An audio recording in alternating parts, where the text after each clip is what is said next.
वहीं दूसरी तरफ हर बाशिंदे के दिल में ये सवाल बार बार दस्तक दे रहा था और ये फिक्र दामनगीर थी कि आइंदा हमारे मुल्क का कानून क्या होगा, हमारे मुल्क का संविधान क्या होगा, हमारा मुल्क किस निज़ाम हुकूमत के मुताबिक चलेगा। चुनांचे इसके मुतालिक आपस में चिमगोइयाँ भी होती थी और मुख्तलिफ मकामात पर आम लोग अपने मकामी ज़बान में इस पे तबादला किया करते थे।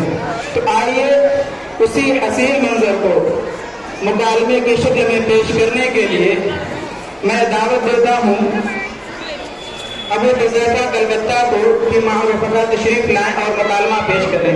ये मुकालमा जहाँ एक तरफ सबक आमोज होगा, यकीनन वो आपके लबों पे मुस्कुराहट बिखेरने वाला और महफिल को तख्त-ए-आज़ार बनाने वाला होगा। मौसूफ माह तशरीफ लाएं और मुकालमा पेश करें। वो हट जाए।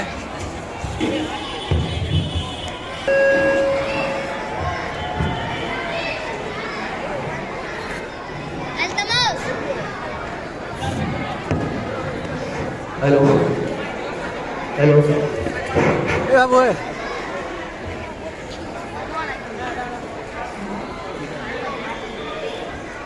अस्सलामु अलैकुम वरहमतुल्लाहि वबरकातुहू। वालेकुम अस्सलाम वरहमतुल्लाहि वबरकातुहू।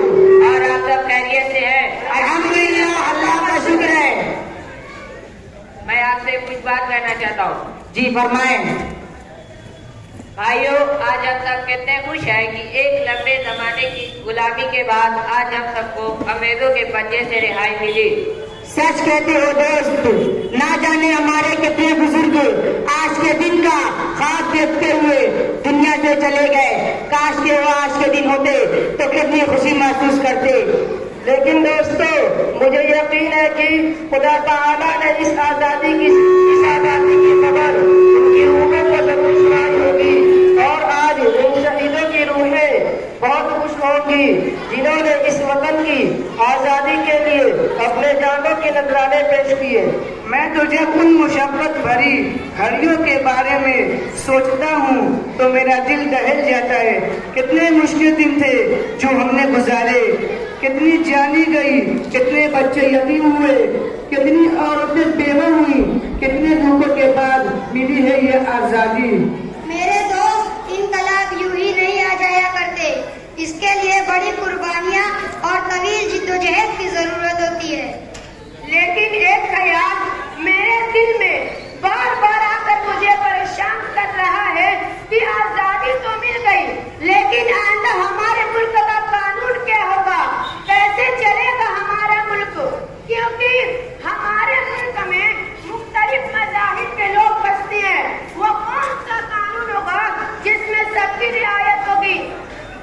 ये आवाज तो हम सबके दिल की है। चलो और चलते हैं, चौक होकर आते हैं। हाफिज जी होटल वाले के यहाँ इस वक्त बड़ी गर्मा गर्म बातें हो रही होंगी। अपने हाफिज जी का होटल कोई पार्लियामेंट से कम थोड़ी है। मुमकिन है इस सिलसिले में हमारी भी कोई रहनुमाई हो जाए। चलो चलते हैं।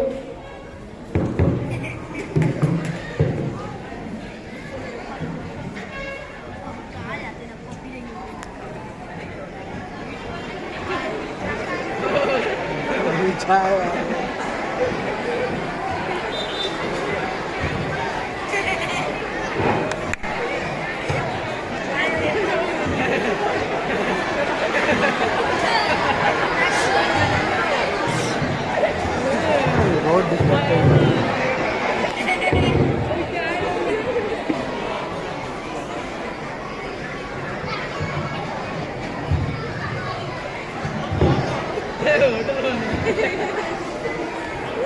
अबे कब से क्या करोगे? जगह तो नहीं, कब से बैठा रहेगा, चाय नहीं आते हो तो जल्दी नहीं जाते क्या? नहीं बेदम से जब छोड़ रहा का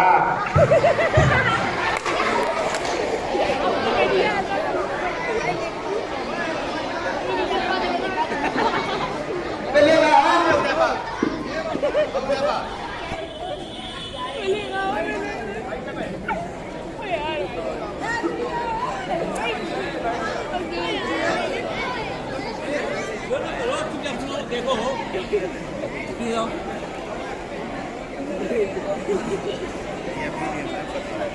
अजी चचा अब तो आजादी मिला गई है, अब क्या पूछोगे, अब तो मुस्लिम हो जाओ।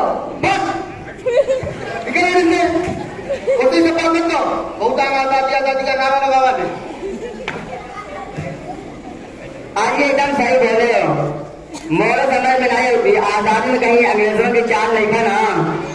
अबे तुम्हें क्या मसला, तुम्हें की हर बतिया में क्या पूरा समझो तो कोई भी चीज है दुश्मनी करो तो मोरे तो लगा था इन्हें के छिड़ियों आवत हुई है ना, तो इन्हें ये कहते हैं कि अंग्रेजों की कोई चाल हो।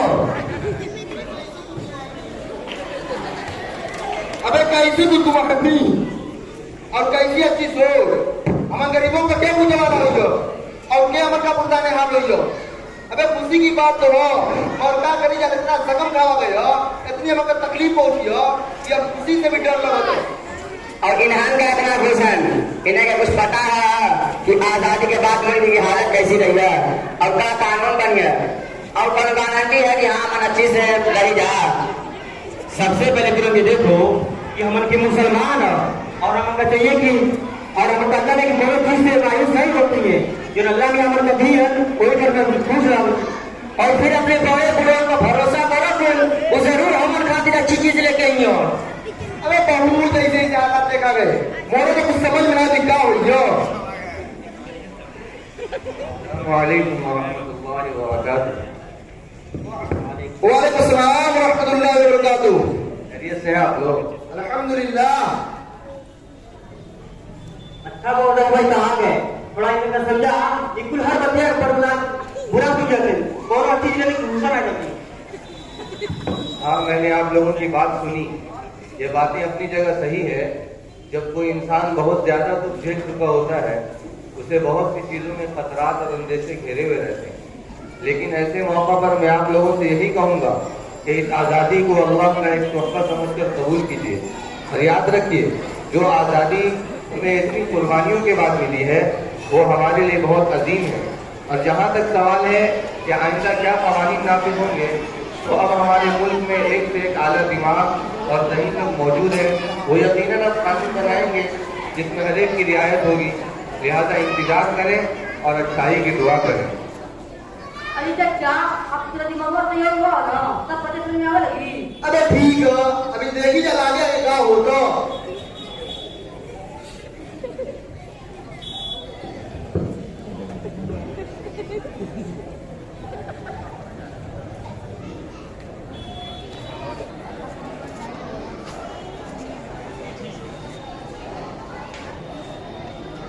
देखेंगे हमन हमन की है।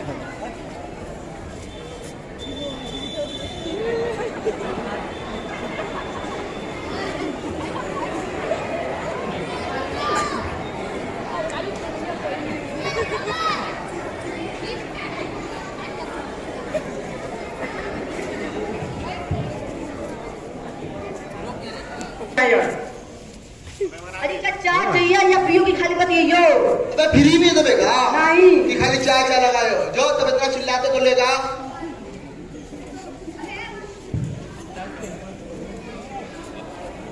हजरत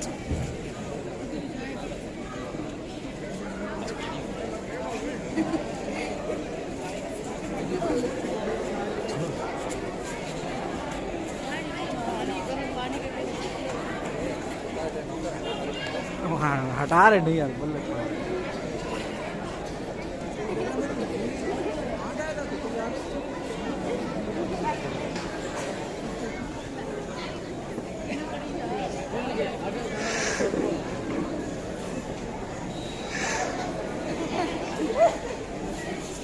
और सोगान भाई खैरियत से है ना आप? अल्हम्दुलिल्लाह। आप लोग की खैरियत से है? आप लोगों से कुछ बात करनी थी। फरमाए। तकरीबन 2.5 साल पहले इसी जगह आप लोगों से आईने हिंद के बारे में गुफ्तगू हुई थी। आप लोगों को बता दें कि हमारे मुल्क का नया आइन तैयार हो चुका है और बरतानवी एक्ट कल-अदम करार दिया गया है। इसी सिलसिले में हमारे महबूब लीडर हजरत मौलाना अबुल कलाम आजाद साहब का भी बयान होने वाला है जो आपके तमाम शक व शुबहात का इजाला कर देगा इंशाअल्लाह। अरे ये तो बड़ी अच्छी बात है, हम सब चलेंगे उनका बयान सुनने। चलो चला जाए। चलो चला जाए।